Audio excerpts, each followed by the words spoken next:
Start. Let me share with you 2 Corinthians 4:16-18. So we do not lose heart, though our outer self is wasting away. Our inner self is being renewed day by day. For this light momentary affliction is preparing for us an eternal weight of glory beyond all comparison. As we look not to the things that are seen, but to the things that are unseen.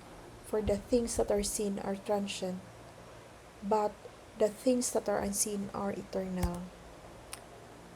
Okay, so key concepts and strategies for the LEP Social Science exam. 1. Who is considered the father of Philippine nationalism? A. Jose Rizal, B. Andres Bonifacio, C. Emilio Aguinaldo, or D. Apolinario Mabini? Answer is letter A. Jose Rizal. Jose Rizal's works inspired the Filipino Revolution against Spanish colonization, and he is often referred to as the father of Filipino nationalism. 2. What was the main reason for the Spanish colonization of the Philippines? A. To spread Christianity. 2. B. To expand Spain's empire. Or C. To establish trade routes. D. To find natural resources. Answer is letter B. To expand Spain's empire. Spain colonized the Philippines as part of its goal to expand its empire and control trade in the Pacific region. 3. Which Philippine president is known for declaring martial law in 1972? A. Ferdinand Marcos, B. Diosdado Macapagal, C. Corazon Aquino, or D. Ramon Magsaysay? Answer is letter A. Ferdinand Marcos declared martial law in 1972, which lasted until 1981, during which time he consolidated power and limited civil liberties. Number 4. What is the highest legislative body in the Philippines? A. The Senate, B. The House of Representatives, C. The Supreme Court, D. Congress. Answer is Congress. The Philippine Congress is the highest legislative body consisting of the Senate and the House of Representatives. 5. Who was the first female president of the Philippines? A. Corazon Aquino, B. Gloria Arroyo, C. Imelda Marcos, D. Sara Duterte. Answer is letter A. Corazon Aquino became the first female president of the Philippines after the People Power Revolution in 1986. Number 6. Which historical event marked the end of the World War II for the Philippines? A. The Battle of Manila, B. The Philippine Revolution, C. The Japanese surrender, or D. The liberation of Luzon? Answer is letter C. The end of World War II for the Philippines came with Japan's surrender in 1945, which was part of the broader Allied victory. 7. The 1987 Philippine Constitution was signed during whose presidency? A. Ferdinand Marcos, B. Corazon Aquino, C. Gloria Arroyo, D. Rodrigo Duterte. Answer is letter B. The 1987 Constitution was ratified during Corazon Aquino's presidency after the fall of the Marcos dictatorship. 8. Who was the first Filipino to win a Nobel Prize?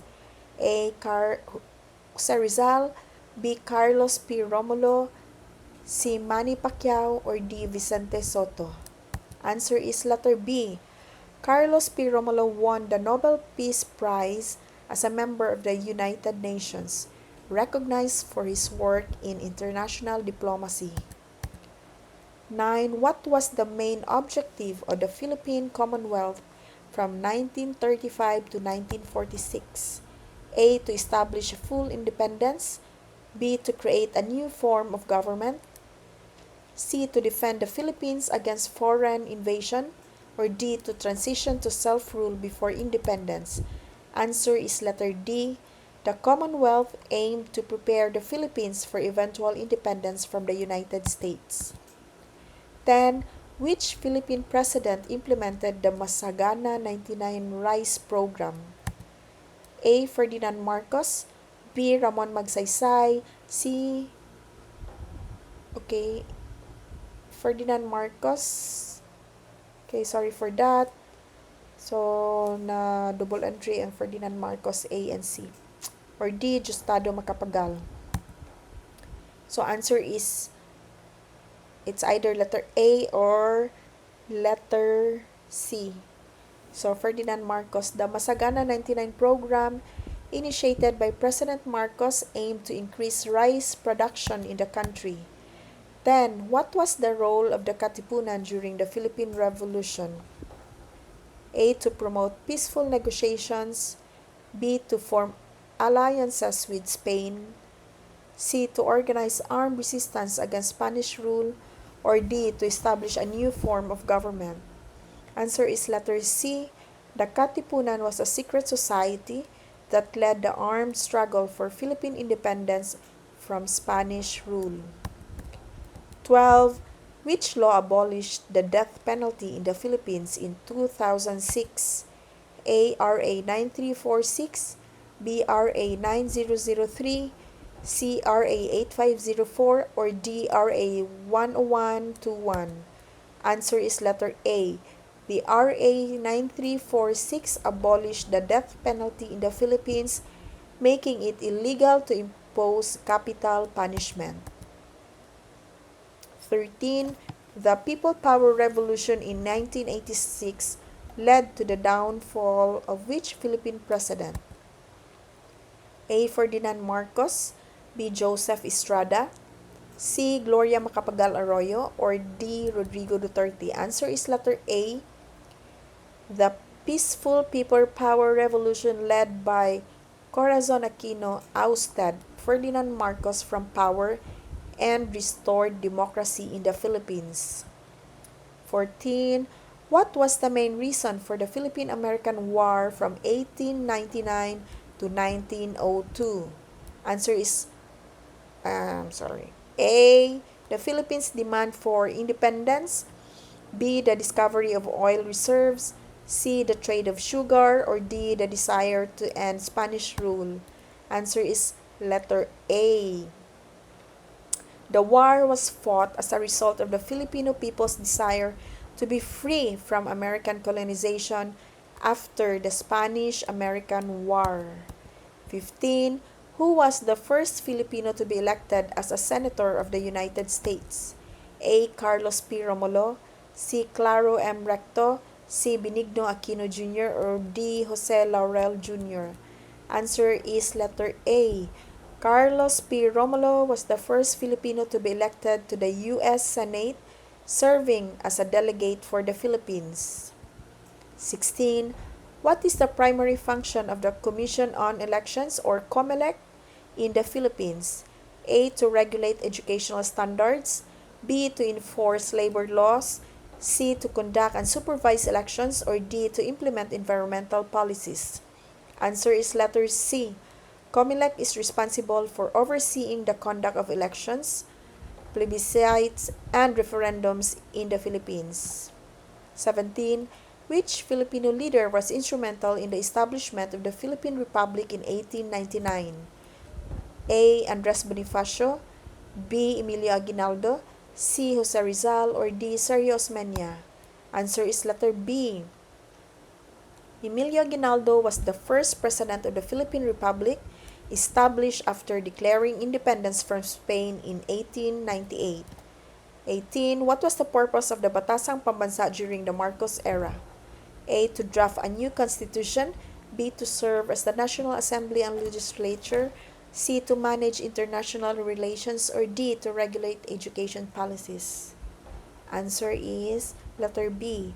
The Batasang Pambansa was established as a legislative body during the martial law period to pass laws under the Marcos regime. 19. Which social reform program was introduced during the presidency of Ramon Magsaysay? A. The Land Reform Program, B. The Masagana 99 Program, C. The National Land Use Act, or D. The Green Revolution. Answer is letter A. Ramon Magsaysay introduced the Land Reform Program to distribute agricultural land to landless farmers. 20. In the Philippine Revolution or history, in the Philippine history, what was the significance of the EDSA People Power II revolution in 2001? A. It ended the Marcos dictatorship. B. It ousted President Joseph Estrada. C. It restored the monarchy. Or D. It marked the end of Japanese rule. Answer is letter B. The People Power II revolution led to the impeachment and eventual ousting of President Joseph Estrada. 21. Which historical event marked the start of the Philippine Revolution in 1896? A. The execution of Andres Bonifacio. B. The cry of Balintawak. C. The signing of the Pact of Biak na Bato. Or D. The Battle of Mactan. Answer is letter B. The cry of Balintawak in 1896 was the first major event in the Philippine Revolution against Spanish rule. 22. What was the primary goal of the Katipunan? A. To seek reforms from Spain. B. To establish a new government under Spain. C. To fight for Philippine independence from Spain. Or D. To increase trade with other countries. Answer is letter C. The Katipunan was a revolutionary society that aimed to gain independence from Spanish rule through armed resistance. 23. What event led to the formation of the Philippine Commonwealth? A. The American occupation of the Philippines. B. The signing of the Treaty of Paris. C. The Philippine-American War. D. The 1935 Constitutional Convention. Answer is letter D. The Philippine Commonwealth was created after the passage of the 1935 Constitution, which aimed for the eventual independence of the Philippines. 24. Who was the leader of the Philippine guerrillas during World War II? A. Emilio Aguinaldo. B. Sergio Osmeña. C. Manuel Quezon. Or D. Benigno Aquino Jr. Answer is letter B. Sergio Osmeña served as the leader of the Philippine guerrillas during the Japanese occupation in World War II. 25. What was the primary reason for the establishment of the Philippine Republic in 1946? A. To recognize the country's independence. B. To establish a B. To establish a military dictatorship. C. To join the United Nations. Or D. To form an alliance with the U.S. Answer is letter A. The Philippine Republic was established in 1946 after the country gained independence from American rule. 26. What is the significance of the Bataan Death March during World War II? A. It marked the end of Japanese occupation. B. It was a turning point for Filipino guerrilla forces. C. It was a forced march of Filipino and American prisoners of war. D. It was the start of the Philippines' independence struggle. Answer is letter C. The Bataan Death March was a brutal forced march by Japanese soldiers of over 60,000 Filipino and American prisoners of war in 1942. Who was the leader of the Philippine forces during the Battle of Mactan in 1521? A. Lapu-Lapu. B. Ferdinand Magellan. C. Raha Humabon. D. Diego Silang. Answer is A. Lapu-Lapu was the chieftain of Mactan who led the Filipino forces against Ferdinand Magellan in the Battle of Mactan. Which was the first university in the Philippines founded in 1611? A. University of the Philippines. B. Ateneo de Manila University. C. De La Salle University. Or D. University of Santo Tomas. Answer is letter D. The University of Santo Tomas, established in 1611, is the oldest university in the Philippines. What did the Pact of Biak na Bato aim to achieve?